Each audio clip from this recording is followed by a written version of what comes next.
Malabar hill जलाशयाच्या पुनर्बांधणीच्या कामाला उद्यापासून सुरुवात होणार आहे आणि पुनर्बांधणीच्या काम सुरू झाल्यानंतर 5 वॉर्डांमध्ये 10% पाणी कपात केली जाईल।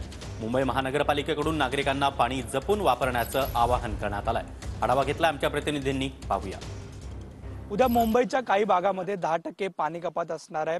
मलबार हिलचा जो जलाशय आहे त्या जलाशयाच्या पुनर्बांधणीचं काम सुरू आहे आणि त्या तज्ञ कमिटीकडून उद्या कप्प्याची पाहणी केली जाणार आणि याच कारणामुळे उद्या मुंबईतल्या काही भागामध्ये पाणी कपात होणार असल्याची माहिती महानगरपालिकेकडून देण्यात आलेली आपल्याला पाहायला मिळते। मुंबई पालिकेतर्फे मलबार हिल म्हणजे आपण जो समोरचं ऑफिस बघतोय त्या जलाशयाच्या पुनर्बांधणीचे काम हाती घेण्यात आलेले आहे। ए विभागातील सर्व क्षेत्र मलबार हिल व आझाद मैदान जलाशयातून पाणी पुरवठा होणारे सी विभागातील सर्व जे क्षेत्र आहे ते 10% पाणी कपात करण्यात येणार। डी विभागातील सुद्धा मलबार हिल व आझाद मैदान जलाशयातून पाणी पुरवठा होणार आहे। तर जी दक्षिण व जी उत्तर मधून जी थेट पाणी पुरवठा होतो ते सर्व विभाग बंद करण्यात येणार आहे। त्यामुळे एकंदरीत या संपूर्ण पाणी दरम्यान या 10% पाणी कपातीला आता मुंबईकरांना सामोरे जावे लागणार आहे। व्हिडिओ जर्नलिस्ट कमलेश डोंगरेसह नंदकिशोर गावडे, TV9 मराठी, मुंबई।